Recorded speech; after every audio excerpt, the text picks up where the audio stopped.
Salut tout le monde et bienvenue pour une nouvelle vidéo. Aujourd'hui, je vais aborder un sujet qui devrait vous aider, encore une fois je l'espère, à mieux progresser.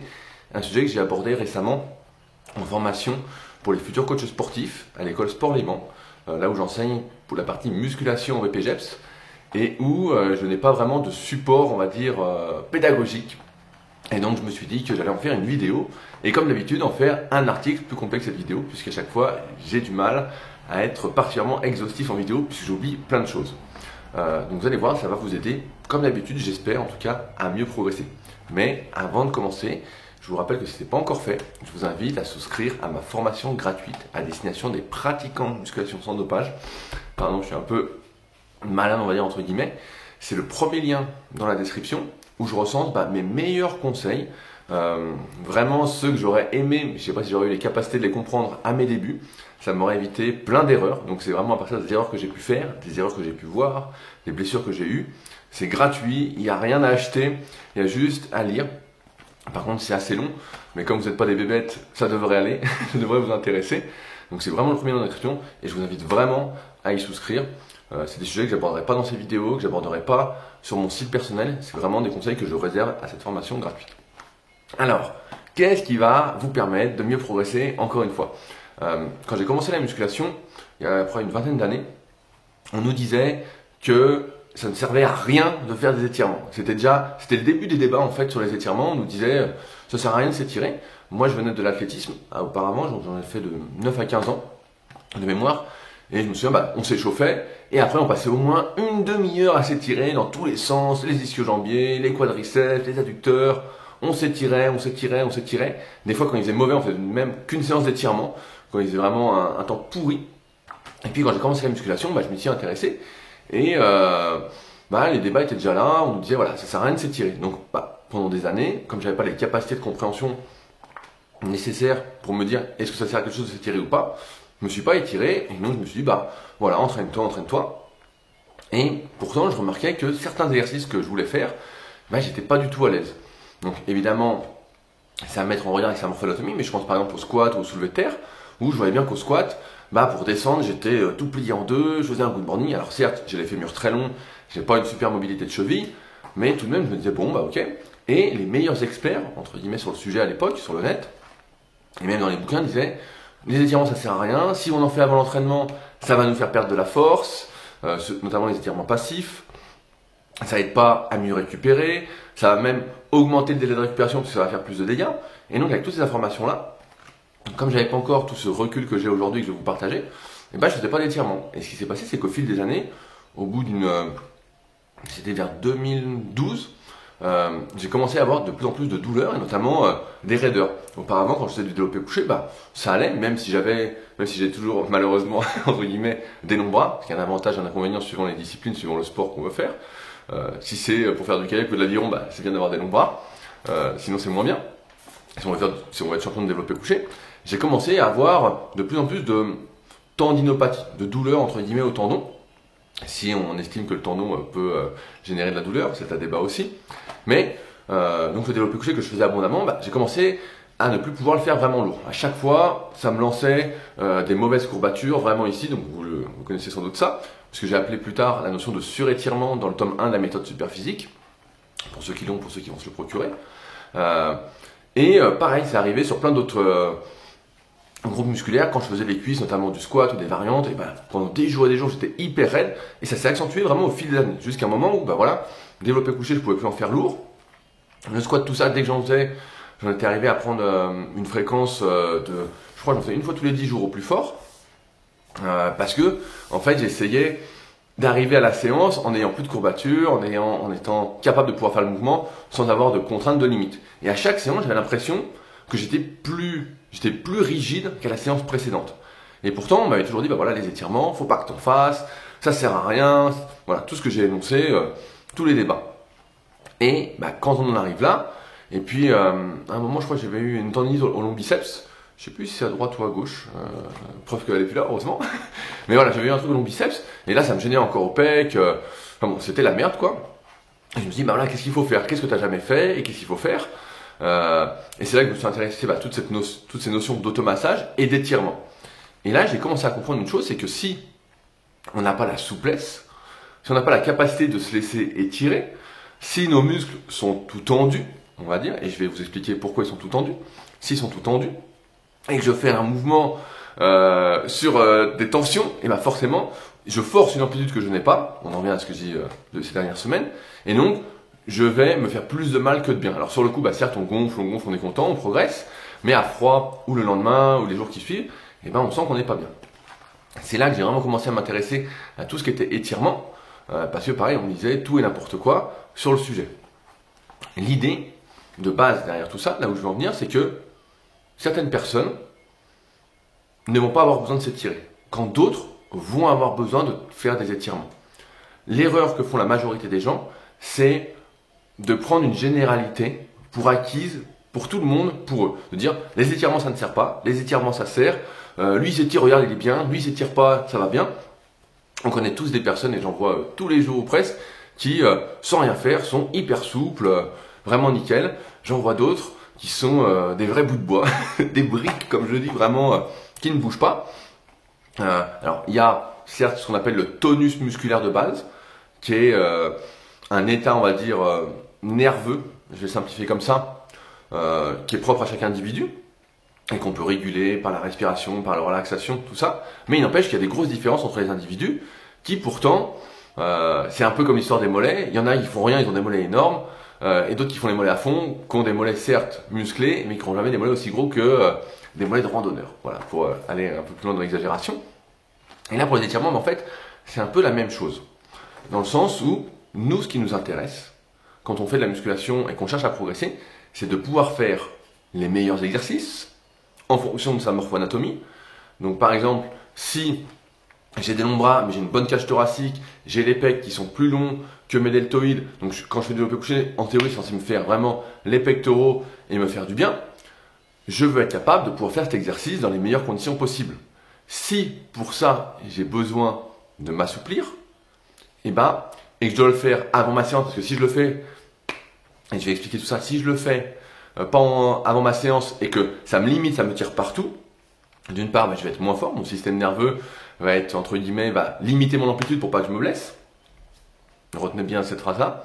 Et d'autre part, je vais pouvoir mettre donc, je vais accentuer mon risque de blessure, parce que je vais pas me laisser étirer et moi je vais vouloir y aller alors que je ne peux pas. Donc là, on comprend que les étirements, le besoin d'étirement, et il y a plusieurs types d'étirements qu'on va voir ensemble aujourd'hui, ça dépend d'un contexte, ça dépend d'un individu, ça dépend de ce que vous avez besoin. C'est toujours la même chose, c'est de quoi j'ai besoin. Et en amont, comme d'habitude, je rappelle, l'analyse morpho-anatomique permet de vraiment comprendre pas mal de choses, même si ça vous tire à fond, vous arrachez quelque chose quand vous faites un exercice, en général, c'est mauvais signe.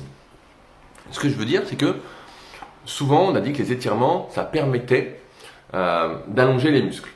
Vous le savez, parce que je répète régulièrement des notions sur la morpho-anatomie, l'analyse des longueurs osseuses, des longueurs musculaires. On sait que si j'ai un biceps qui s'arrête ici, et que là c'est que du tendon, que de la plaque tendineuse, et quoi que je fasse, à moins que je m'arrache le biceps parce que je m'entraîne n'importe comment, je fais des erreurs et je me fasse opérer, mon biceps sera toujours ici. Et peu importe les étirements que je vais faire, à moins que j'y passe une demi-heure et qu'il y ait vraiment des changements structurels, mon biceps ne va pas s'allonger. Ce qui se passe quand on fait un étirement, en fait, c'est qu'on joue sur notre tolérance à l'étirement et sur l'activation, désactivation de notre système nerveux. Vous le savez, tout se joue dans cette tête et dans votre tête. Tout est là.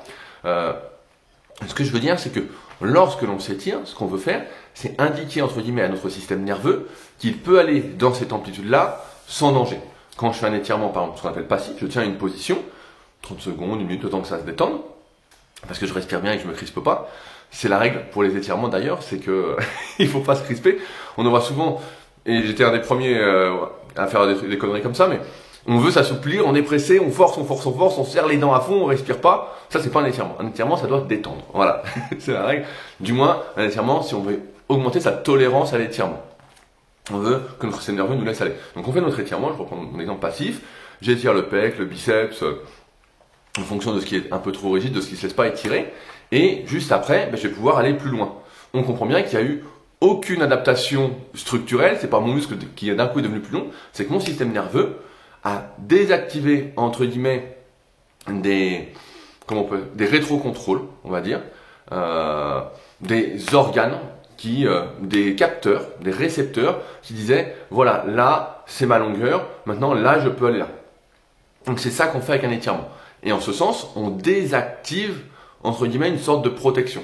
Et comme je disais en introduction, quand on fait un étirement passif, j'essaie d'être le plus clair possible. Donc n'hésitez pas à me dire si c'est pas clair, mais comme promis, il y aura un article qui ira avec cette vidéo d'ici quelques jours parce qu'il va être assez long à écrire, mais je planche dessus. Mais pour en venir à mon truc, c'est que on a souvent entendu que les étirements, justement, ça réduisait, entre guillemets, notre force. Si on les faisait avant l'entraînement. Et c'est pour ça que plein de personnes ne s'étirent pas. Or, il y a deux choses à prendre en considération. C'est un, est-ce que je suis capable de faire mon exercice sans que ça me tiraille de partout, sans que ça m'arrache ou quoi? Et si la réponse est non, il faut passer pour les étirements ou réduire son amplitude de travail. Mais si vous réduisez votre amplitude, ça va être de pire en pire. On est le reflet de nos habitudes. Or, si en m'étirant, ça me permet de faire mon exercice à la bonne amplitude, vraiment comme je veux, ben là l'étirement est productif. Et cette perte de force, cette désactivation, on va dire partielle du système nerveux, et ben là elle est bénéfique. Parce qu'elle nous permet justement de faire notre mouvement comme on veut le faire. On voit encore une fois l'importance du contexte. C'est vraiment la règle de base, c'est quand je veux faire un exercice, je dois être capable de le faire à vide, sans poids, sans rien. Par exemple, si je fais du développé couché, moi je prends souvent cet exemple-là, vous devez être capable, on voit pas ici, mais voilà, à vide, comme ça, d'aller, comme si vous aviez la barre ici, que la barre soit au niveau de vos pecs. Si vous ne pouvez pas et que vous êtes bloqué ici, là, forcément avec du poids, ça ne va pas vous faire du bien. Et c'est en ce sens que les étirements peuvent être utiles. Donc les étirements, ça peut se faire avant l'entraînement, comme vous comprenez. Donc là, je parlais d'étirements passifs, on va voir les autres étirements après. Ça peut se faire entre les séries. Pareil, parce qu'entre les séries, ce qui se passe, c'est si vous entraînez et vous avez pas mal de muscles, pas mal d'expérience, vous êtes tout congestionné, le sang circule plus, ou du moins essaye de circuler, mais vraiment ça gonfle, c'est ce qu'on appelle la congestion, et c'est une limite entre guillemets à la force que vous allez pouvoir exprimer. Or, quand on est un pratiquant naturel, vous le savez, j'espère depuis le temps, il y a 3 facteurs d'hypertrophie, 3 facteurs qui vont vraiment prendre du muscle, c'est la charge qu'on utilise, le temps sous tension et la progression. Et ce qu'on veut, c'est donc utiliser des poids suffisamment lourds, suffisamment longtemps, donc en série plutôt moyenne, et rajouter des kilos, des répétitions à chaque séance de poids, en tout cas de manière régulière. Or, si on finit une série et qu'on est complètement carbonisé, faire un petit étirement léger va permettre de relancer, entre guillemets, de renormaliser, voilà, renormaliser c'est peut-être le mot, la circulation sanguine. Et donc vous allez récupérer plus rapidement votre série. Il ne s'agit pas de tirer comme un fou, il s'agit juste de tirer doucement. Donc par exemple, de faire un étirement passif. De ne pas faire un étirement actif, puisque comme on va le voir juste après, un étirement actif, c'est quelque chose qui va... vous allez commencer par faire une contraction, en général, ça va être une contraction musculaire, et ce qu'on veut entre les séries, c'est récupérer. C'est récupérer, encore une fois, notion de contexte. Je veux, si je suis trop congestionné, j'ai moins de force, je sens que peut-être j'ai une tension, quelque chose qui arrive, je dois relâcher cette tension pour pouvoir faire mon exercice de la meilleure des manières. Toujours en priorité, je dois avoir cette notion de je ne veux pas me niquer, je ne veux pas me blesser, je ne veux pas me niquer. La priorité, c'est la santé, c'est la longévité. Voilà, si j'ai une tension, je dois lutter contre. On en avait parlé la semaine dernière sur la vidéo sur l'échauffement, que je vous invite, il y a 2 semaines peut-être, sur l'échauffement. Mais il y a l'article qui récapitule tout sur mon site rudicoya.com sur l'échauffement pour ceux que ça intéresse. J'en suis là. Ensuite, en fin de séance, on nous a dit, pareil, qu'en fin de séance, c'était pas bien de s'étirer, en plus passivement, donc pareil, de tenir une position à 10, 20, 30 secondes, 1 minute et plus, parce que ça allait générer plus de dégâts. Ça allait générer plus de micro-déchirures dans les fibres musculaires, dans les tissus conjonctifs, et donc ça allait accentuer les courbatures et qu'on allait récupérer beaucoup moins rapidement. Comme d'habitude, c'est, comme j'arrête pas de le dire dans cette vidéo, c'est une sorte de contexte. Si en fin de séance, je suis tout congestionné, et que je fais des étirements, et je me crispe, et je force comme un fou, vraiment comme un fou, bah forcément, je suis en train de rajouter un stress à mes muscles. Vous le savez aussi bien que moi, ce qui génère des courbatures, ce qui génère du traumatisme, que ce soit musculaire, articulaire, tendineux, qui génère du catabolisme pour une meilleure reconstruction, et ça c'est à débattre parce que chacun a des capacités de récupération qui lui sont propres. Je perds un peu ma voix, pardon. Et ben si je tire comme un fou, forcément je vais accentuer tous ces dégâts-là.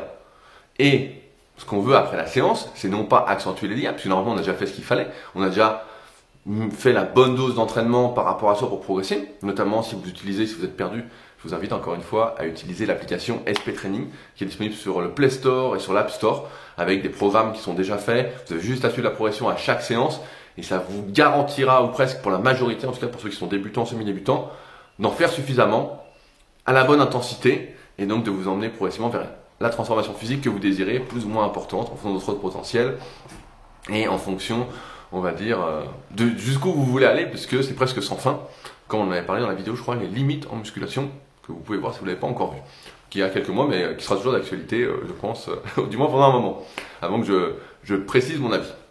Donc ce qu'on veut en fin de séance, c'est plutôt se relaxer, c'est repartir de la séance en étant plus congestionné, en étant relâché, on va dire, en étant relaxé. Vous connaissez peut-être ces histoires de système nerveux parasympathique et orthosympathique. Ce qu'on veut, c'est se mettre dans cet état de relaxation où justement on n'est plus énervé, on n'est plus trop activé. Alors après, c'est pas blanc ou noir, hein. Comme d'habitude, c'est une balance. Voilà, on est plus ou moins dans l'un, dans l'autre. Et ce qu'on veut, et donc à ce moment-là, les étirements vont nous permettre de renormaliser encore une fois la circulation sanguine si on est tout congestionné, et d'autre part, de nous relâcher, de nous mettre dans cet état où on va récupérer plus facilement. Donc il s'agit juste de tirer doucement, de se détendre, si on en a besoin. Encore une fois, si vous arrivez, et là je parle des étirements, mais on pourrait faire d'autres choses dans cette partie retour au calme, comme faire de la respiration, marcher doucement, il y a plein de choses à faire à ce moment-là pour se calmer et être bien. Ce qu'il faut, c'est surtout pas rester dans cette état d'activation. C'est pareil, donc j'ai déjà fait ces conneries-là. On sort de la salle, on est content, on est congestionné, on dit ah faut rester congestionné le plus longtemps possible, on est heureux, tout. Et ce qui se passe, c'est que si on reste comme ça, progressivement aussi, on perd en rigidité. Plus on reste dans une posture, dans une position, dans une certaine rigidité, plus ça va devenir notre état normal. Et quand on est le reflet de nos habitudes, on a le jackpot. On a le jackpot, à la fin on est comme ça et on peut plus bouger. Et là je parle que du haut du corps, mais il y a plein d'autres choses. Donc, pour l'exemple, ça devrait vous parler. Donc ce qu'on voit, c'est encore une fois, cette question de besoins individuels. Maintenant, il y a plusieurs types d'étirements. Là, j'ai surtout parlé d'étirements passifs, qui sont, on tient la position plus ou moins longtemps. C'est pour moi la base, parce que le but est déjà passivement, je reprends mon exemple, je dois pouvoir aller jusqu'à toucher les pecs sans rencontrer de limitations. Si je rencontre des limitations, mon système nerveux va d'une part limiter la force que je pourrais exprimer, donc pour se protéger. Encore une fois, tout part de cette tête, de votre tête. Et ça va accentuer mon risque de blessure parce que mon système nerveux va dire non, non, je ne veux pas aller là. Et nous, avec des poids, on va vouloir y aller. C'est pour ça que c'est toujours une erreur de compter sur les poids qu'on met pour arriver à l'amplitude qu'on souhaite atteindre. Pareil, cette erreur, je l'ai fait des centaines et des centaines de fois. C'est pour ça que je vous partage ça aujourd'hui. Un étirement passif pour cette notion de souplesse, de relâchement nerveux. Deuxièmement, on peut faire ce qu'on appelle des étirements PNF. Je vais vous épargner mon accent anglais. On va jouer sur des mécanismes de réflexe qu'on appelle la facilitation neuromusculaire, en par exemple contractant un muscle. On va dire, je vais contracter mon quadriceps, je vais me relâcher, ensuite je vais l'étirer. Parce qu'on sait que quand on contracte un muscle, il y a des capteurs dans nos muscles qui vont ensuite nous permettre d'aller un peu plus loin dans l'étirement. Donc ça, c'est l'étirement PNF, c'est hyper intéressant si vous avez justement du mal à vous relaxer. Si vous êtes là et que vous avez du mal vraiment à vous détendre, le passif ne marche pas. On pourrait mettre ça en relation avec les automassages, comme je parlais dans l'article échauffement, dans la vidéo sur l'échauffement, mais on parle d'étirement aujourd'hui. Et on peut se dire, voilà, j'ai du mal à me relâcher un muscle, je vais le contracter, allez, une dizaine de secondes, on s'en fout, un peu, il ne s'agit pas de se niquer non plus, tac, je récupère et j'étire et je vais aller beaucoup plus loin que si je fais ça. On peut également jouer sur une autre boucle réflexe, comme on dit, c'est que je vais par exemple contracter mon quadriceps, me relâcher et étirer mes ischio-jambiers. Parce qu'on sait que lorsqu'on contracte, je vous donne un exemple très simple, quand vous contractez votre biceps, en général, le triceps doit se relâcher. Parce que s'il se contracte, comme lui, il tend le bras, vous n'allez pas pouvoir plier le bras. C'est une des premières adaptations qui se passe quand on est débutant en musculation, c'est que progressivement, nos muscles se synchronisent, se désynchronisent pour justement, notre corps est quand même bien fait, pour nous permettre de pouvoir faire les mouvements avec le plus de force possible. Et donc ça, c'est deux étirements PNF, ce qu'on appelle CRE, contracté, relâché, étire, et CRAC, contracté, relâché, et antagoniste, contracté, antagoniste, pour étirer l'agoniste. Peut-être chinois ce que je dis, mais en tout cas, voilà, retenez, j'étire le quadriceps, je contracte le quadriceps, je relâche, j'étire l'ischio, et je relâche, et là, normalement, tout va bien. Et là, tout va bien, votre ischio va aller plus loin en termes d'étirement. Donc ça, c'est PNF, ça peut être utile si vous avez du mal à vous relâcher, vous avez une journée très tendue, et là, justement, ça va vous aider à vous mettre à mieux communiquer avec votre système nerveux. Parce que peut-être que vous n'y avez pas accès, parce que vous avez passé une journée de merde, et que vous n'êtes pas détendu, vous êtes stressé.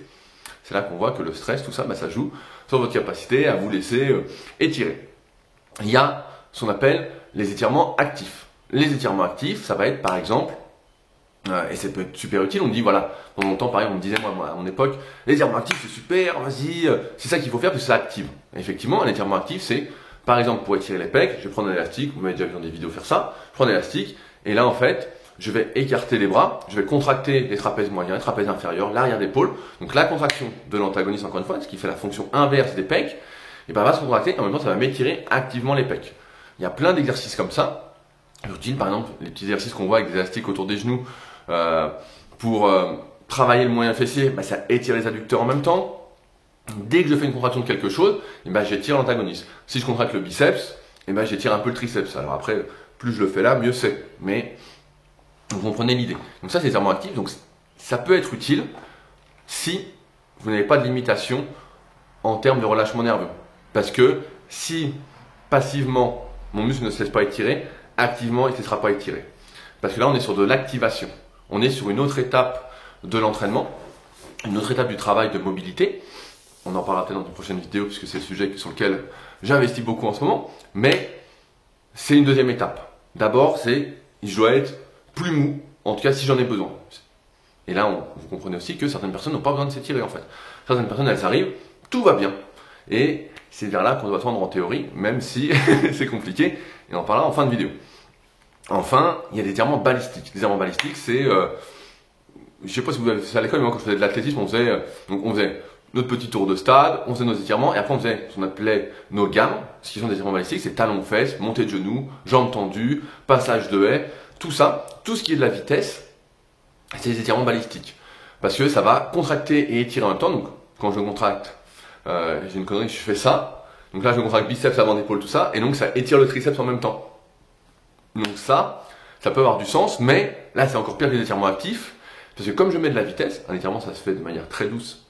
Et je vais vous expliquer comment faire pour ceux qui débutent dans les étirements, peut-être après cette vidéo. Et qui vont se rendre compte que ça leur fait super du bien.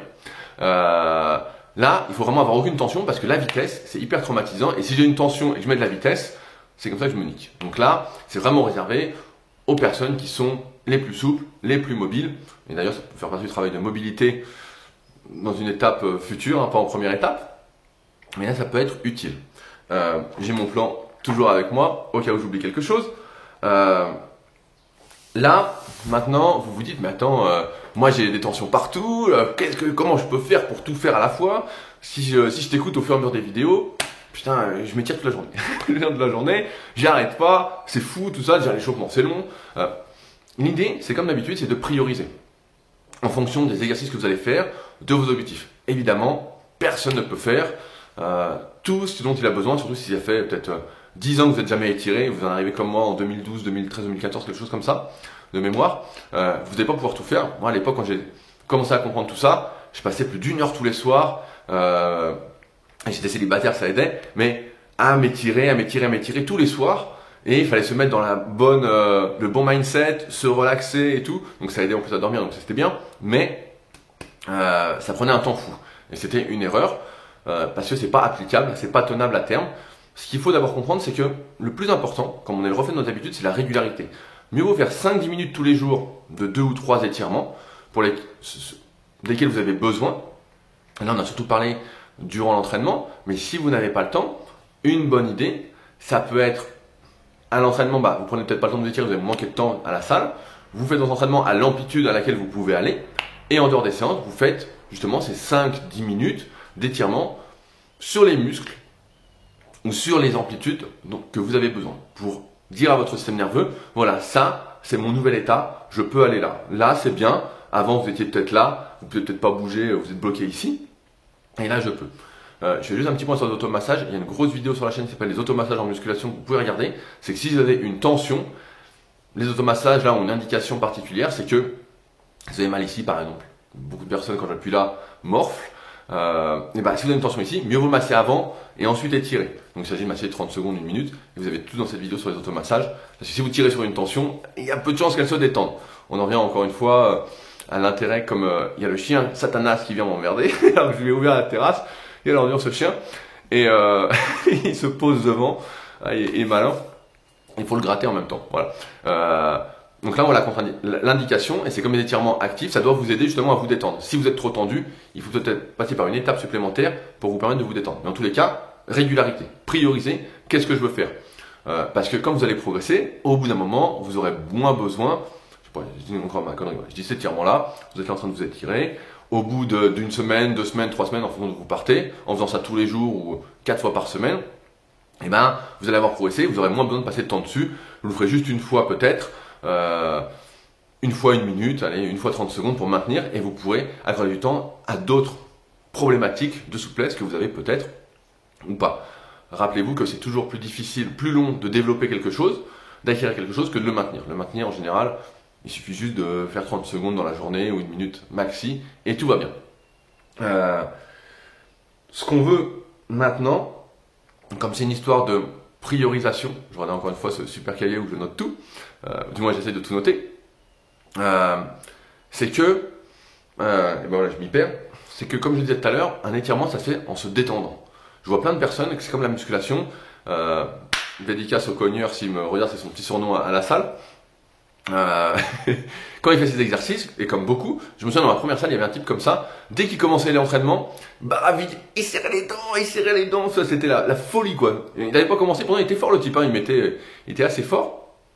Et donc, il faisait des grimaces tout le temps, il serrait les dents, et vous devez comprendre que les étirements, comme je disais tout à l'heure, c'est fait pour se détendre. Donc il faut respirer calmement, une longue expiration, comme c'est nerveux en fait, et c'est pas structurel, c'est pas musculaire, c'est nerveux.